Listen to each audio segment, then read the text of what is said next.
you can replace multiple cleaning products. Switch to Mr. Clean Foaming Bath Magic Eraser. It's the Macy's Spring VIP Sale. Save now on the brands you love, like new looks from your favorite designers. And beauty essentials at our best prices. The Spring VIP Sale, our most exclusive brands at prices you won't want to miss. Now through Sunday. Hooray, hooray! Lumi launched a spray. Clinically proven to control odor for 72 hours. It's so gentle that during clinical testing, not one woman experienced burning or irritation on pits, feet, or privates. Way to go, Lumi! For the best deals, go to LumiDeo.com. Choose Advil Liquid Gels for faster, stronger, and longer-lasting relief than Tylenol Rapid Release Gels. Because Advil targets pain at the source of inflammation. So for faster pain relief, Advil, the pain away. Rock, paper, scissors for who's on dinner duty? Nice try. I'll get it. Need some help? Easy weeknight dinners. Wow.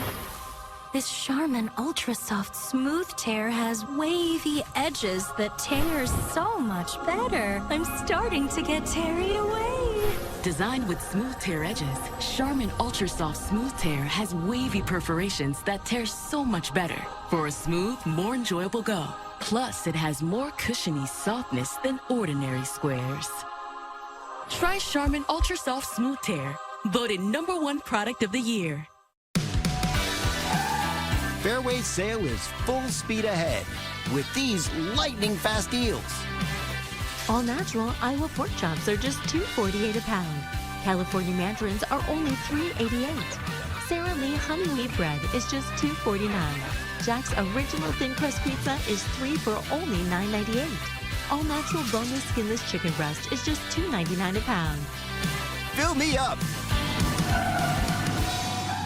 You know a good thing when you see it. And at Goods Furniture in Kewanee, you have to see it to believe it. Covering 3 city blocks, we're the Midwest's largest destination for furniture and mattresses. Family owned and home to 12 buildings of the top brands for every taste in style, comfort, and decor. That's why for 130 years, people continue to come to Goods for unrivaled selection and our best price, no gimmicks guarantee. For furniture like you've never experienced before.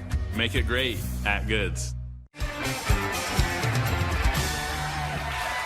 right, y'all, we've got one last story to share. This is what I'm liking.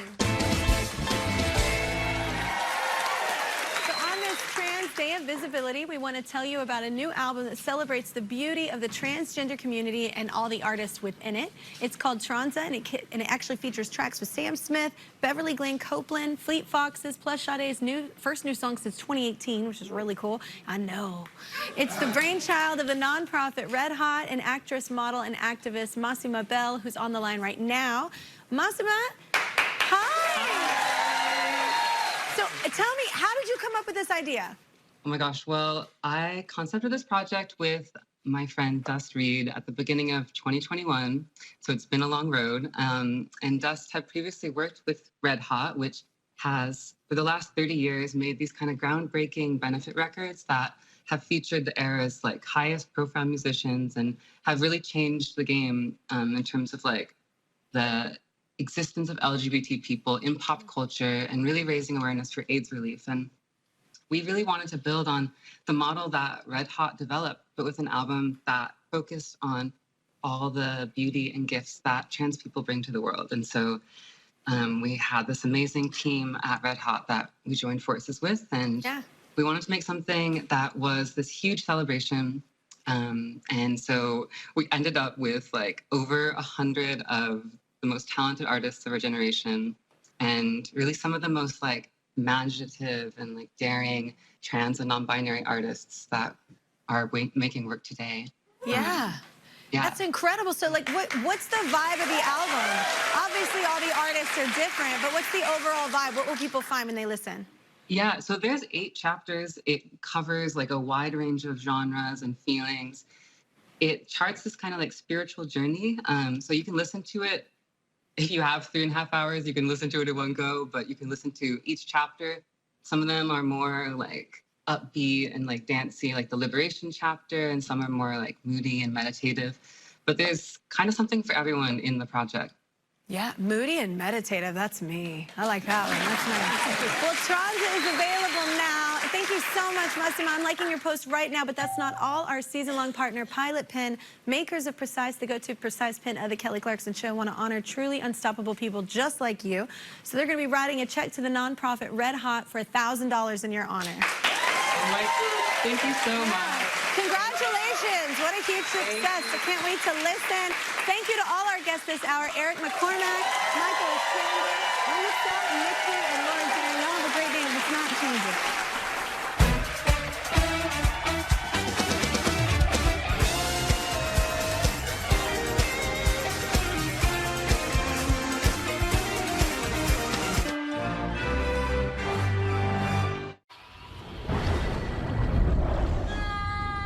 Did you ruin her project? No, Nai, it's that. Ah, that's nothing. We've got new Bounty. Bounty is 2 times more absorbent, so you can use less. And it holds up better even when wet. So one sheet keeps working while ordinary brands fall apart. Miss, it's gone. Great. Now where's that cleanup button? Did not compute. Get more done with one. Bounty, the quicker picker-upper. TurboTax Free Edition. 37% of filers qualify. Simple Form 1040 returns only. See if you qualify at turbotax.com/free. I can file for free. Now this is taxes. File for free with TurboTax Free Edition. Weather in the Midwest changes from day to day, even hour to hour. The TV6 First Alert Weather Team has a new tool to help you stay informed. The Everywhere Camera Network. A live look at current conditions in eastern Iowa and western Illinois. Whether you're watching a powerful storm roll in or taking in a beautiful sunset, TV6 has live coverage across the area. Don't just check the forecast, see it on the Everywhere Camera Network. The Everywhere Camera Network is sponsored by Midwest Bath. The Kansas City Royals play here. This place is going nuts. Watch live games for free. Watch the Orioles take on the Royals Sunday, April 6th. Free on Cozy 6.3. Download the KWQC app today. You're watching KWQC TV, the news leader, making a difference in the Quad Cities. Live from the Quad Cities with Morgan Otier and Kyle Keel. This is Quad Cities Live. Today on the show, supporting animals in need of a forever home. The Animal Aid Humane Society is fundraising for a new facility and will introduce us to our adoptable pet of the week. Patio and deck season isn't too far away, and there's still time for you to create a custom outdoor space for you and your family to enjoy. We'll have the latest and greatest in decking coming up. And later, Blue House Dry Goods will join us with delicious samples of cookies, dips, and drinks pre-mixed and ready to be made by you. Hello and welcome to Quad Cities Live. It is Monday, March 31st, almost a new month. I know, hard to believe. It is hard to believe. Thank you so much for joining us. I'm Morgan Otier alongside my co-host Kyle Keel. Main Street Landing, you probably heard of it. It's coming to the Davenport Riverfront. It is an exciting new project with a four-season park. There's going to be a plaza, green space, and much more. Yes, and construction is set to begin here very soon. And a lot of people want to know more about what to expect. And here with the answers to our questions is Clay Merritt, the Director of Engineering and Capital Projects with the City of Davenport. Clay, thanks for coming on by today. Yeah, thanks for having me. I know you're a very busy man because groundbreaking is happening this week, April 3rd. Yes, right at 1 o'clock. For anyone that wants to be there on site. So people can actually, come to the event and they'll hear from a few different speakers. Yes, so we'll have Dave Harrell with Visit Quad Cities is going to be there, as well as the mayor. Yep, as well as the mayor, and then I will walk anyone that's through there, kind of what they expect to see over the next year and a half as this project unfolds. Okay, well, that's wonderful. And for anyone that hasn't seen any of the renderings or images so far, this really is a massive project. It's a large space. So kind of describe what we're looking at here and what part of the riverfront this is, because it really takes up a lot of it. Sure. So I always like to say it is just east of LeClaire Park, kind of encapsulates right there where the Sky Bridge ends on the riverside. Wow. We actually built a pedestrian bridge that's going to span over the railroad tracks for safe access, and that is built for public safety purposes as well. And then on the south side of the railroad tracks is kind of where the main event happens. We have a a variety of play features. We have a 30-foot custom-built play tower. Oh, is that it? Look at that. Yes. Right there? right. That is awesome. Yep, so it's and with a little homage to the Figgy of the way it's the architecture is designed. Beyond that, kind of what you said there, it's a roller dam feature, so it has multiple. I see it, yeah. Yeah, multiple climbing features that's on it. We have interactive water features as well built into that. Once again, that roller dam is going to be setting about 8 to 9 feet higher than if you walked there on grade today. So a little bit of what you have there intermixed between a whole host of other play features. Yeah. And then for anyone that's looking for something a little bit more passive in nature, keep going closer to the, actually I'll take a stop right here. So on the east side, we have a multi-use space. So during the spring, summer, and fall, we can actually program them a whole number of different ways. And then when winter comes, it'll turn into an ice skating rink. Oh, that's awesome. Yep, so you can skate right on the river. This is really cool. Yep. It's truly going to transform the riverfront, which is something, you know, we've been talking about for years and years and years.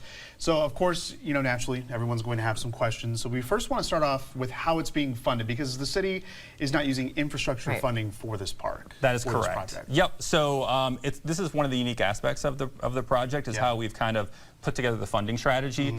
We have some funding from the city, and that's through special use money, which is something we typically don't budget for in our operating budget or our capital budget. So it's ARPA, so about $6 million from ARPA that the City Council and Mayor allocated. Another $6 million from a settlement agreement that we had with Canadian Pacific when there's that discussion about railroads, their train capacity was increasing. Yeah. So we have an agreement with them that we're going to mitigate some of those things so we can continue to join our riverfront. We were able to get about a $9.6 million grant from the state of Iowa. Wow. As well as about a $2.7 million from the federal government. As well, and then community partners at RDA and SCRA have also are really excited about the project and wanted to contribute as well. That is wonderful, and just to reiterate, so this kind of came from a question, from a citizen on like your fact page, and they essentially said, why don't you take this money and fix the roads? Yeah. Well, you can't use this type of funding for infrastructure. There's actually money allocated in the budget for the city of Davenport to do all of those things. So this is separate. Yes, absolutely, and I think that's a really good key factor as we work through this. Yeah. We already have funding built into our capital program, which is a standard way of fixing our infrastructure, whether it be streets, bridges, sewers, our stormwater conveyance system, or our water pollution control plant. This is that special use funding that can be dedicated specifically for this. For instance, that $9.6 million from the state, they saw our application. We thought we were going to have a competitive application. Thankfully, they thought so too. But it's specifically for this park, so we cannot use it for any other specific thing. Same with the railroad funding. It's specifically to make quiet zone implementation throughout our riverfront. So it's for these very, very specific purposes. And Clay, I think you've done a really great job on explaining how you got the funding for this. So it's very important to note that taxes are not going up for residents of Davenport. Yes, exactly. For this project. Yes, no for this project. money. Design and construction of the project is with those special use funding and is not coming from our normal operating or capital funds. Sure. Okay, very cool. Well, I'm glad we could clarify that, because I think when people see something like this, their brains can automatically go there. So it's really nice that you came on and you could talk all about that. Let's talk a little bit about the planning phase and how city leaders came up with the idea to build this incredible park. Actually, it's been in the works for probably much longer than people really realize. Yes, so I would say our community has been kind of planning out our riverfront for over 2 decades now, if not more. And you can go back to the River Vision Plan of the early 2000s, and it's kind of morphed and evolved over time as we got to here. And one of the things here where we had an opportunity to take advantage, ARPA funding is something that was an eligible use for this particular thing, and that's kind of where we started with the seed of that $6 million. And then naturally, it became like the CP issue arose, and the council and mayor were able to navigate that and get a substantial amount of money to help mitigate those. Once again, installation of a quiet zone was key among those things. Right. And then the state of Iowa came out with a grant program, and so we were able to just grow this particular project to the size it is now.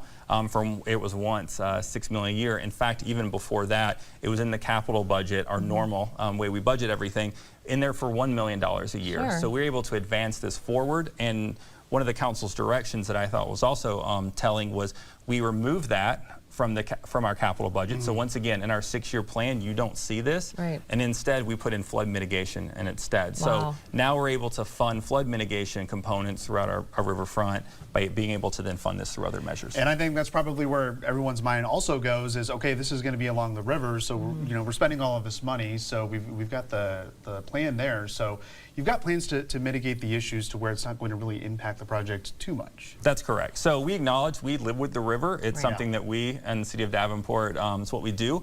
So we recognize that flooding does happen. And so what you do is you build around that. We first started that by hiring a world-class architectural firm to design this project who's done this kind of things before. So they've designed riverfront parks that do flood, and they've done so successfully. So we make sure there's no need to reinvent the wheel, if you will, if you don't need to. And so we've taken that into considerations. The elevations of this park is going to dramatically change. Going back to that roller dam feature, it's going to be 8 to 9 feet like high from what if you're there today. Specifically, a lot of the large dollar value pieces of it, take that play tower, that's already going to be elevated. And so some of the images you saw, we're hitting river stage 21 plus before that area even gets remotely inundated. And that's one of the strategies on top of having materials available. That if it does get inundated, we can wash it off, sanitize it, and get right back to enjoying it. Yeah, that's wonderful. And just really quickly before we let you go, I think it's important to also reiterate there were lots of opportunities as well for the public to give input on this, not only in person. I mean, you guys were out at the Freight House trying to talk to people in person. You did online surveys.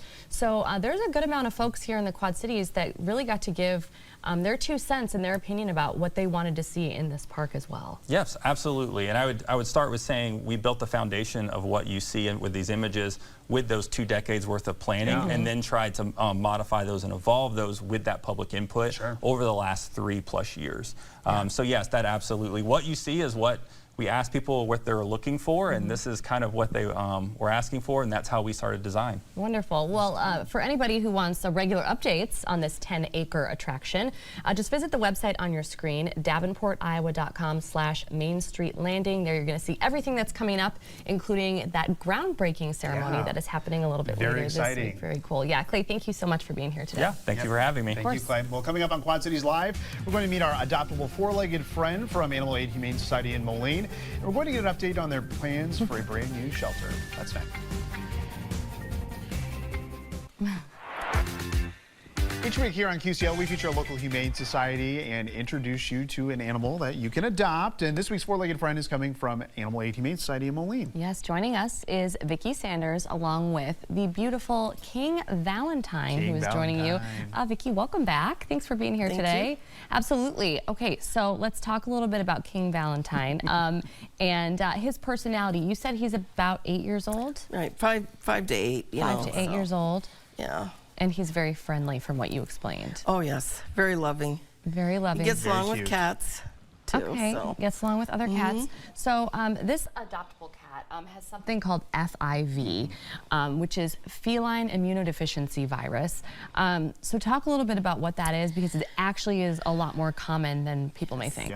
Yes, we test all the cats and kittens before they're adopted out, and most of the time when they come in right away. So that's how we found out that he had FIV.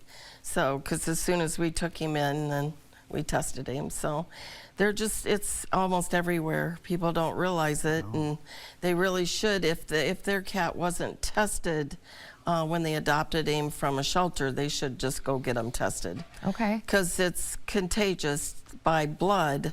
Like if their other cat bit the one that had FIV, they would get it. So. Okay. So if they do have this FIV, it's recommended that they're not around other cats who are sick. Yeah, right. Because Okay. then if they get sick, it's their immunity is has a hard time fighting. Right. It's not good. So, yep. Okay. But they live just as long as a regular cat. Yeah. I was going to ask, like, what are there any like signs, or is there anything like if you do have a cat with FIV that you need to look out for, or they need more medical attention than not any usually. other? Okay. No, you can't tell.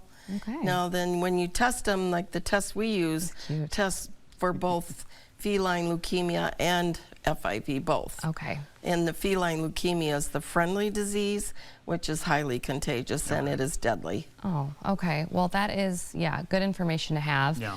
And it's great that you're able to test as soon as they come in, or at least before they're adopted. So that is, it's just helpful information to know. Yeah, most definitely. Well, speaking of kittens and cats, kitten season is around the corner. I mean, we talk about it every time we have a cat on the show, so you've got some good advice to share with our viewers, and we really want to talk about the hazards of letting a cat be both an indoor and an outdoor cat, because it's not good to really mix that. No, it's just too dangerous out there for, and not only the diseases, but then a gentleman told me this morning that they rescued a litter of kittens because they knew what the mother looked like, and she got hit by a car. So they went over and rescued all the kittens, and so yeah, it's just not good out there, and there's a lot of kittens out there. So a female cat can go into heat every month for the rest of its life. And that's why we call it kitten season. Okay, well, we have some exciting updates. You've purchased a property in Milan. You want to build a new shelter. This is something that's really been in the works for a long time, but things are progressing. Right, we're getting ready to start to build in just a couple months, within a couple months. So if anybody wants to help with the work or volunteer to do that, or that would be great. If you're handy in any way, right? That would be great. And just talk a little bit about why this new shelter is so necessary and why you want to do this in the first place. Well, the shelter that we are in right now is very old and it's small, and we can't really expand there.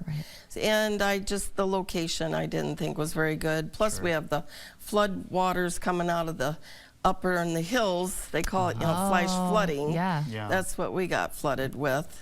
So, and it's just, we need a bigger place and more pet friendly. And more pets that we can help. And you kind of saw the piece of land that you've purchased, and you saw the map there. It's located right off the Rock Island Beltway, so got a lot of traffic coming to and from. So I mean, now there's the Milan shelter, us, and Rock Island County, and then they can just go to all three. Yeah, you There you go. Didn't do a little shelter tour, but you are not only asking for people that can volunteer and people that are handy or want to help out in some way, but also for people to donate. So just keeping this in mind, that this is something that you all are trying to do. Right, maybe on taxes, maybe they have some money that, you know, you donate every year. We could sure use that to help with our shelter. Any little bit helps. Yeah, it certainly does. Well, if you would like to make a donation toward the new shelter space, you can do so by going online to MolineAnimalAid.org. You can also send a donation by mail to the address that we have on your screen. That's 239 50th Street, Moline. And if you're wanting to adopt King Valentine or any other pet at Animal Aid, they are open Monday through Saturday, 10 a.m. until 1 p.m. Vicki, thank you so much, and hopefully we can find King Valentine a home. Thank you. Beautiful eyes. Nice. Yes, thank you so much. Coming up on QCL, spend more time outdoors this spring and summer after upgrading your space with a new deck or shaded seating area. Lovewell will join us next with some options.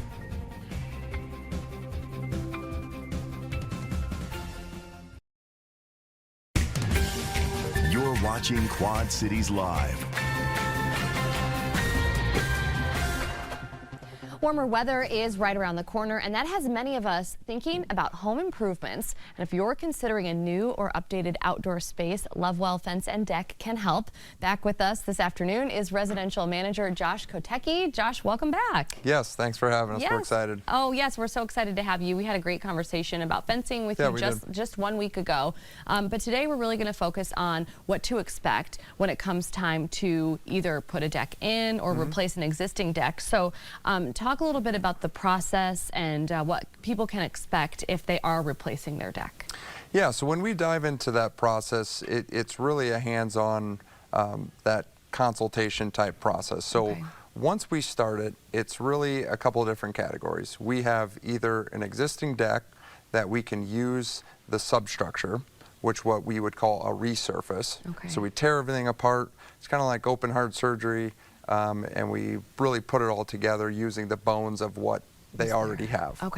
And then, of course, we have the other option being tear it all apart, tear it down completely to the studs, if you will, and start over. So maybe that's a redesign, maybe they're making a larger space or completely reconfiguring the layout, and then that would be just a brand new start. Okay. So we really have two different ways that it can go, but certainly that's a conversation we have with our clients and trying to meet their needs. Yeah, absolutely. So in what instances would you say that you would have to tear it down to the studs, so to speak? I mean, other than, they have a different vision for what they want. I mean, can it be because, parts of the deck, the existing deck are just aging so much and they might need some new? Okay, so absolutely. Age is certainly something that we want to touch on.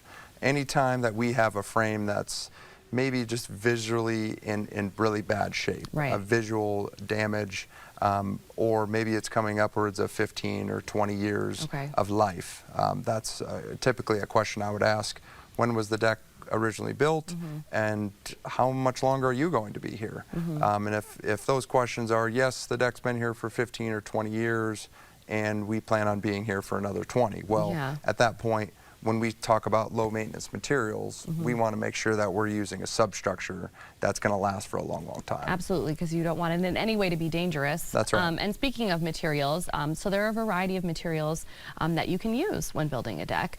You brought some examples with you here today, but this is what you guys use for your decking. Yes, so we specialize in the low maintenance route, and this is a product called AZEK. Okay. And really, I classify decking materials into three different categories. You have your traditional wood deck, whether it be like a treated lumber or a cedar, and everyone's typically either seen that or maintained it or stained it, and they don't ever want to do that again. You have the second option being a composite type deck, which has a vinyl cap, but the interior of it is wood fibers. Okay. So when you cut into that material, eventually it may act or emulate wood product. Right. And the third being AZEK, which is a fully vinyl extruded material. Yeah. So in terms of the market and what the industry has produced, this is certainly the top of the line vinyl decking on the market,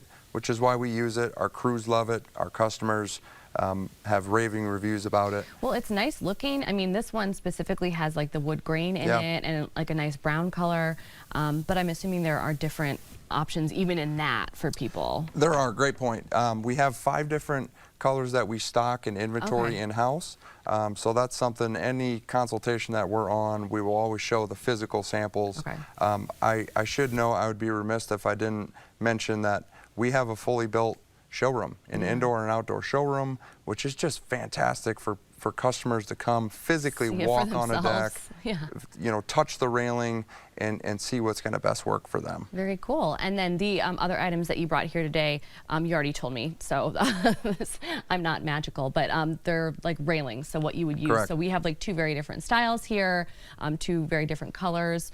So there's just like a wide variety of options for anybody that's going into designing their deck. Yeah, we typically can meet most clients' needs, and walking them through that process of what's their house color siding currently, or what will it be? How does that coordinate with the deck? How does railing incorporate into all of that? One interesting fact that we've been tracking here over the last couple of years between the 2 different styles is the vinyl railing is still quite popular. Yeah. What we have seen over the last 5 years is that aluminum has continued to trend towards that way. Last year, it completely flipped on us. This product, being that it's powder-coated aluminum, really dominated the market. Okay. And I think that has something to do with, current home builds and different styles, whether it be the black more modern accents. styles, a lot of black window frames and things like that. That's right. Yeah, okay, that makes sense. So what does a timeline look like for getting a new deck installed? And I would just say, because you guys are probably getting very, very busy right now. So with that aside, like let's say you had an opening to get started next week. I mean, roughly how long can it take? You're going to get me in trouble with being available next week. But, no, that's a hypothetical. Yes, we are starting to fill up, but as soon as we get someone on the calendar, typically once we get into the removal aspect, we have the framing portion, we have the decking, we have the railing. I would say in general 3 days, start to finish. Oh, wow. We can really flip someone's entire backyard and that space. I'm really surprised by that. And I was surprised when we talked about fencing, and you're like, typically we can get that done in like 1 day. Yeah, our crews are certainly fantastic. They make it look quite easy. Very cool. And this whole entire time, people have been looking at different images of befores and afters and work that you've done. So just some other things to consider: home value, fitting in your budget. You know, designing within your budget. And the only reason why I want to make sure I say that is because I think a lot of people may be wanting to do a project like this, but thinking, oh, maybe this is maybe too small a scale for me to have Lovewell come by and do this thing for me. But you know, you guys will take on any size project. We will. We look at them almost weekly. We look at smaller projects. Maybe it's an entry landing into someone's home, or it's a simple railing project, just for ease of transport in and out. Or maybe it is that large scale decking project that they really have been saving up for maybe 3 years, and now it's time to move. We have seen it all. We're not shy to discuss with clients of what their goals are and how we can help. Perfect. Well, Lovewell Fence and Deck has a location in Davenport. You can call the number that's right there on your screen or visit them on the web at lovewellfence.com. Josh, thank you so much. We really appreciate the insight. Yes, thank you very much. Absolutely. Still to come in our next half hour, a visit from the Cole Valley Public Library. The organization is kicking off a new month with tons of family-friendly events and activities, including Peep Dioramas, we'll show you, plus a family business offering cookies, dips, and drinks pre-mixed and ready to be made by you. Hey, we have a lot of sunshine out there. Seasonable temperatures in the 40s and 50s, but things are going to get a little dicey here starting overnight Tuesday heading into Wednesday. We have a couple of first alert days that we need to tell you about. We'll have the timing of storms and let you know of the threats coming up in your first alert forecast. Accurate and reliable. This is your First Alert forecast with meteorologist Kyle Keel. Nice to see some sunshine here to start the work week. We've had just a few high clouds from time to time today, but Everywhere Camera Network showing quite a bit of sunshine. Just a little bit of a wind out there. Not too windy here today, but over the next couple of days we will start to see that wind increase as we have yet another strong early spring storm system that is set to bring some pretty active weather. So we have a first alert day, let's say overnight Tuesday after midnight through Wednesday afternoon. So we'll kind of take this step by step for you. The general idea here, strong to severe storms are a possibility. Large hail, damaging wind, even a few tornadoes are possible. That tornado threat a bit conditional here heading into Wednesday, but we do have a level 2 to level 3 risk that has been issued by the Storm Prediction Center. Obviously nothing going on today, but heading into, this is for tomorrow evening and overnight. This will again be probably after midnight, heading into the very early hours on Wednesday morning. This kind of takes us through 8 o'clock Wednesday morning. You'll notice here a good chunk of the TV6 viewing area from Clinton through the Quad Cities, Muscatine, points off to the south and east. That's where we have a level 2 risk for large hail and damaging wind. But notice as we head into Wednesday, that's upgraded to a level 3 risk. But this is all dependent on what happens overnight Tuesday heading into Wednesday. So if we can get some redevelopment in the afternoon, especially in our Illinois hometowns, we'll have to watch for large hail, damaging wind, and tornadoes. We'll take a look at how things are playing out as of now here in just a moment. But right now outside, we're going to have a pretty pleasant evening. We got a clear sky, wind again not too bad. Just a few clouds here off to our west, but we've got our storm system developing here off into the Rockies. This is going to shoot eastward. We're going to see increased moisture here heading into tomorrow night, and that's going to lead to an increase in that cloud cover here ahead of that storm heading into Tuesday. So for tonight, aside from a few passing clouds, we'll see that mostly clear sky. Close to freezing here as we start the day on Tuesday, but notice those clouds will thicken through the day. And then by the time we head late afternoon into the early evening, so about this time tomorrow, there could be a couple of scattered showers popping up here on radar, but no severe weather expected out of this. So we'll keep scattered showers here late afternoon into the evening hours. We'll have that warm front kind of approach the area here heading into the overnight. And notice we'll have some storms develop here off to the west. You see 2-3 o'clock in the morning. Those are in central Iowa, really making their way very quickly to the east. So by 5 a.m. Wednesday, that's when this line of storms will be producing the possibility of some damaging wind and large hail. Can't rule out a couple of spin-up tornadoes as this line moves through the area between 5 and 7 a.m. and even toward 8 or 9 o'clock here off into our eastern hometowns. So you'll certainly want to stay tuned to Quad Cities Today here Wednesday morning as we'll be tracking these storms live on TV. We'll keep rain for a good chunk of the morning as this model indicates, but if we clear things out a little quicker, the afternoon could play out a little differently. But notice here, we're still ahead of that front at 2 p.m., so we get some sunshine. We'll have to watch these storms, maybe for a couple isolated severe storms heading into Wednesday afternoon and evening. But by 5 or 6 o'clock, any severe weather threat will end as that front passes through the area. So this could be a heavy rain producer as well. Could see widespread half-inch to 1-inch totals. Some areas getting a little more than an inch, who see the repetitive storms here as we head Tuesday night into Wednesday. So there's a 7-day outlook. We go from 50 on Tuesday to potentially low 70s on Wednesday, depending on the timing of that front.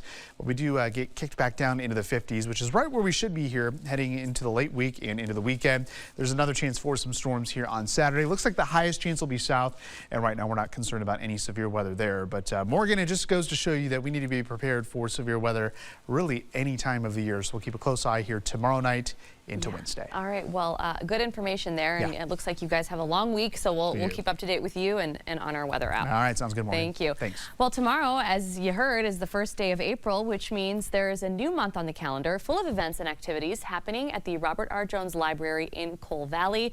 Joining us with a preview is Kaylee Floyd. Kaylee, welcome back. Thanks for having me. Yes, thank you so much for being here today. So I love it when you come on the show and we talk about everything that's going to be what's to come for the month at the public library.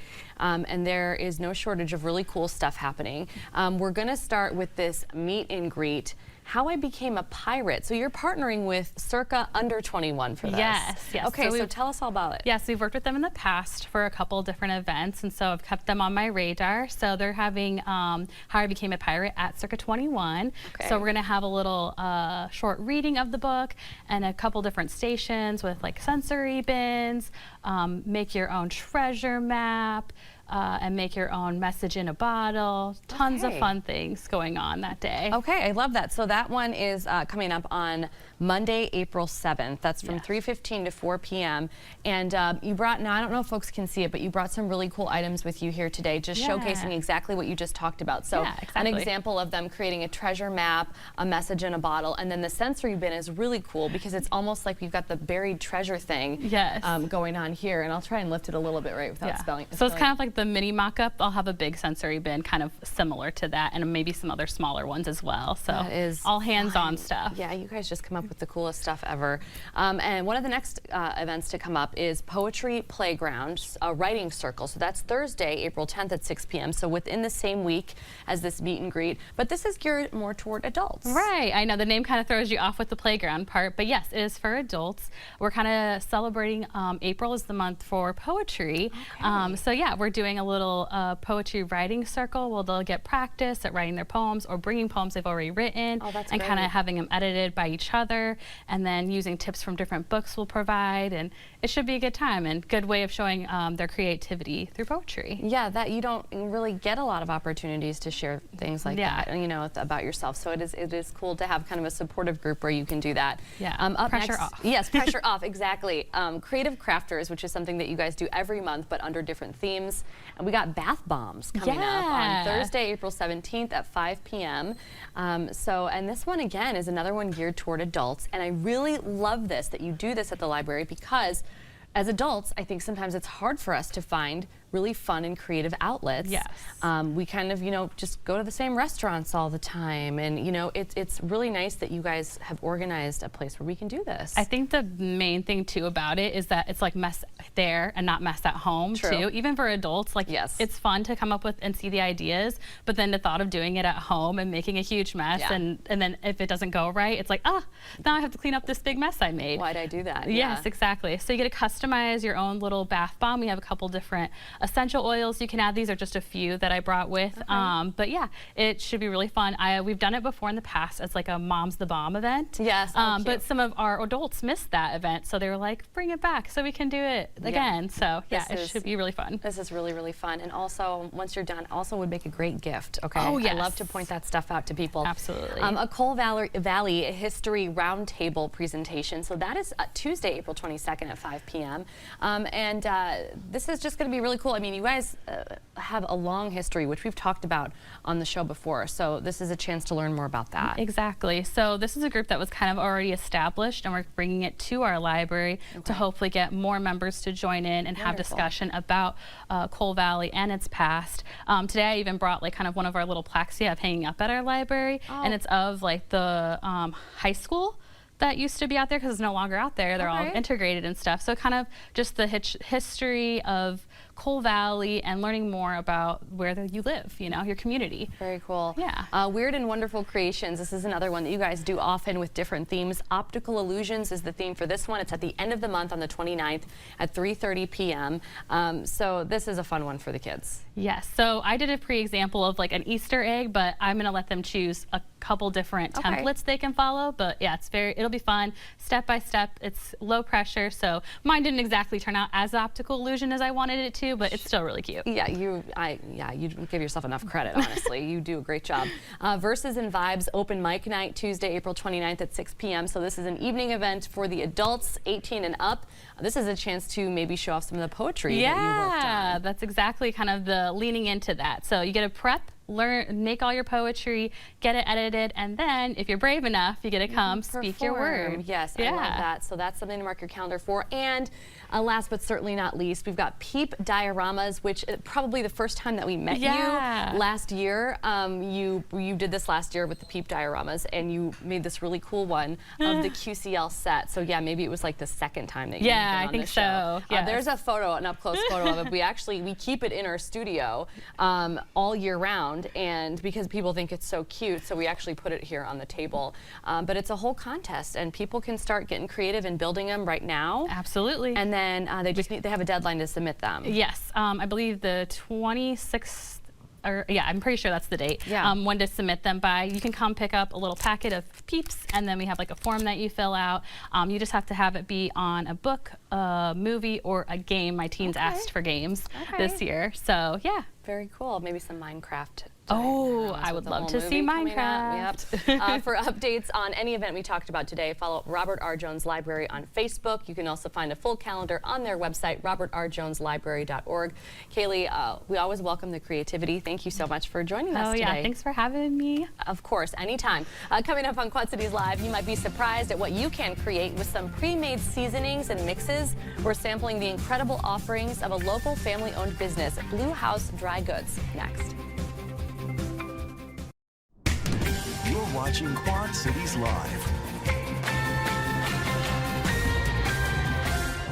Combining a love for cooking and family, Blue House Dry Goods wants everyone to experience the joy of creating something delicious alongside the ones you love. Yeah, joining us now from Blue House Dry Goods is Morgan Duncombe and her son, Jackson. Jackson and Morgan, thank you both for being here today. Thanks for having us. Yes, of course. So you and your husband, Morgan, are the new owners of the business. So, you know, we had them on the show late last year, and they decided to sell off the business, and now you all own it. Yes, now we own it as of the first of the year. Thank you. It's exciting. So how have you been taking this business to the next level? So, well, we are still in Gather Goods, and we're still in Crafted QC. So we're making sure that we get out there and get our samples going. We're going to be out at Main Market in 2 weeks, I believe that it is. Yep. And then we're just starting to put our own spin on things. So one of the first things we did was created a Cupid cookie, which we launched out in Gather Goods. But then after that, we did Mama's apple cobbler here. Mama's apple cobbler. Yes. And we did it in a bar version for you today. Oh, okay. So we get to try it. Yes, absolutely. Nice. Please do. All of our dry mixes can be made either cookies or bars. And like our seasonings can be dips or seasonings. Okay. On meats, everything else. Okay, well, we'll go through some of those as we go through the segment here today. But I just got to ask, I mean, I really love your backstory, Morgan. So talk a little bit about, you know, why you wanted to take this on and why it's so special, like why it just is the right fit for you and for your family. Oh, well, thank you. Well, I'm a stay-at-home mom, and all of my children, I have 3 children. My oldest is 14, Jackson here 8, and then my littlest is 4, and they're all in school now. Yeah. And I was really wanting to go back to the workforce, but I didn't want to sacrifice my time with my kids and them being my priority. That's tough, So it was like, it's time to be self-employed. And we also wanted to teach our children how to be entrepreneurs. I love that. So I love cooking. and I love creating. Yeah. And we do, as a family, love cooking and creating. awesome. So we wanted to find something. We thought about just making food and selling it. We thought about making crafts and selling it.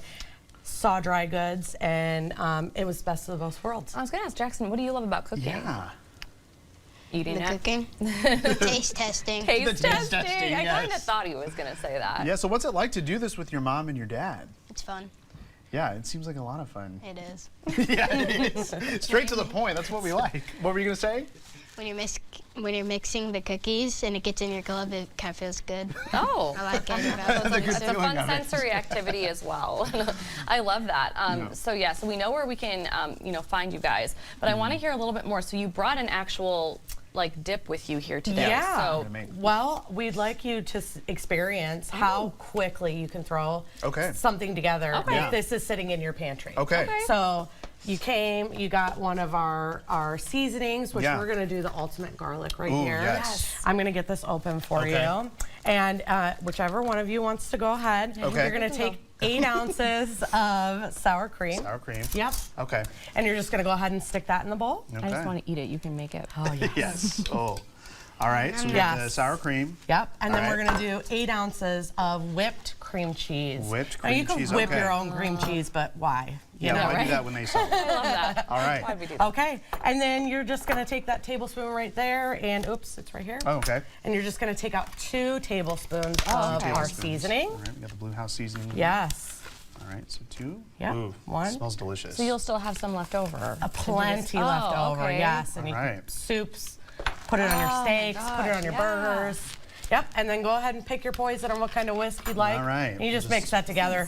All right. And immediately it's going to come together for you. Oh, yeah, this is really quick. Yeah, Quick and isn't that easy. nice? Yeah. And then you can take your crackers, dip it, cover it, bring it to a friend's house, whatever you like. And each one has directions on the back of it that you can follow along with. Absolutely. So Yes. you You don't make have to it memorize this. easy for people. Yeah. I'm so excited So to try is this this. good? Yeah, that looks All great. right. All right. So Nice job. to dry this. Kyle. Here we go. There we go. It looks great. It looks great. Let's try it with the little I know. cracker I'll here. ask a question while you eat, and then you can ask her a question when I eat. I wanted to talk about your drinks because they're done like the same way, and you have all different Yes. kinds of flavors for those Yes. We have tons of different flavors. So we have cocos, we have mocha lattes. So we've got stuff for the coffee Yum. lover. Yeah. We've got stuff. We've also got color changing hot cocos for the kids. Oh, those are fun. fun. Good. Yes. Yeah, the kids will love that. Yes, they do absolutely love it. And then we also have teas and ciders. Oh wow! So, and all of our drink mixes are just add water. Okay. So if you just wanted to stick it in your Yeah. car, the next time you're on the road, you hit the gas station, get yourself a hot cup of water, and Okay. Morgan Otier and I, we picked ours Yeah, before. we picked ours before. Yeah. So we just put water in the cup. yep, go ahead. Yeah, and you know what? Just You know, fill pour it it to in. just about right here. Okay. for you. Just so that way you can whirl it up and. Is it already open or do it? Yes. yep, there we yep. go. Sweet. Right there. Yes. Okay. And then approximately how much mix do we want to put in for? You're going to put about approximately 2 tablespoons, 2 tablespoons. or more to your liking. So I'd Okay. start Okay. there. All right. Got to be exact here, so we'll do 2 tablespoons. A garlic mocha. Oh, Yeah. I forgot that I used this already. Yeah, don't want to cross-contaminate. garlic but yeah, well, mocha. I mean, That's maybe fine. it'll add to it. I don't know, a little savory, a little sweet there. So, Morgan, which one did you get? You got the salted caramel chai? Yeah, salted caramel chai, and I'm eyeballing it. You're eyeballing it, yeah. I Yep, think I and put you too can much. take that right there if you'd like. And This just, guy? Oh, the Yeah. frother. Yeah. They mix up Okay. very easy. Everything's milk based. There we go. Just press the button on the top. Oh. Yeah, that's the I'm scared. fancy instrument. Oh my gosh. You're a legit barista. Love that Wow. thing. Yeah. You do?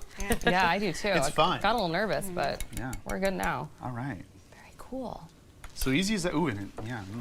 So, and Sounds people good. they can find you at your 2 locations, but you also Yes, are going to be we- at some different pop-ups and things. Yes, so we've got Maid Market in Moline in a couple weeks. Oh, wow. And then you can also find us on our website, bluehouseiowa.com. Okay. And you can also find us on Facebook, which will bring you again to our website. Oh, wonderful. What did you think about Myanmar's apple cobbler? I thought it was great, was but delicious. so full disclosure, I took a gigantic I did bite. too. And then I Like had I always do. I had this moment of like, okay, well, it's my turn to ask a question, and I'm standing over here trying to be unnoticed, like chomping down on this bar. It was fabulous. Yes, it was so good. Yeah, it was Well, really, really good. Thank you both so much. Yes, And thank if you. you want to Thank learn you. more about all the products that they have to offer, you can visit their website, bluehouseiowa.com. Morgan, Jackson, thank you so much. Have fun cooking with Mom and Dad. Nice job today. Thanks so much. All right, still to come, our wins of the weekend, including a lot of time spent outdoors enjoying the warmer weekend temperatures. Tomorrow on Quad Cities Live, Battle of the Businesses. Find out who's taken the stage to compete for the golden microphone, all in support of Common Chord's music education programs. And Junior Achievement of the Heartland is showcasing a new partnership where kids run the show.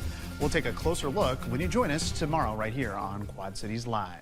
All right, I'm still like finishing that cracker Oh, that so we had good. in the I know, I last got some segment. stuff in my teeth too. All right, it is time now for our wins of the weekend. And Kyle, let's start with you. You actually had what sounds like an incredible weekend. Yeah, it was really fun. We decided to take a quick trip to Des Moines. There's this place called the Blue Zoo Aquarium, fairly new, I think. The kids had an absolute blast. So they are looking at a tortoise, some fish, stingrays. We got to touch a stingray there. After washing hands, they were very, very sanitary there. You don't want to get the germs, but there's the sharks there. That was a big hit with the kids as well. And then we took a little family photo in the photo booth there with baby Sabrina as well. So yeah, we had a lot of fun. We stayed at a hotel with like a little park, a little water park, and I ran into an old friend from college at the aquarium. Had no idea that he had moved out there. So what were the odds that he moved out there? awesome. And the weekend we went, we caught up with him. So it was great to see him as well. So That's great. Yeah, we had a nice weekend. It went by way too fast, of course. Yeah, they always do when do. they're really fun weekends. And Yes. no, I like that idea. I was like, I got to do that with Darby because you always Yeah. kind of forget like vacationing in your own backyard type of For thing. sure, So, yeah. it's not super far No, not at to all. go to Des Moines and do that. Yeah. So my win of the weekend was just getting outside. Yes. So it was just an all around. Yeah, there were some raindrops here and there, but like all around, it was just so comfortable to be out there. Yeah. So on Friday, almost as soon as I left here after the show, a group of friends of mine and all our kids, we went down to the Freight House. Yes. And we all sat on the patio, and the kids, you could see all of them there. That park gets good use. Playing at the park, Yes. yes. And they didn't want to go home. I think we stayed there until like we had pizza, and Oh, we stayed there perfect. until everybody had to go That's home good and go weather. to bed. So, Yeah. and it just gets me excited for farmers market Oh gosh, days. I know. I cannot wait. Yeah, I cannot me wait to either. get I out can't there. wait until we're consistently just a little bit warmer. I know. I yeah. agree. All right. Well, thank you so much for joining us today on Quad Cities Live. Your news at 4 with Sharon is coming up next. Have a great evening.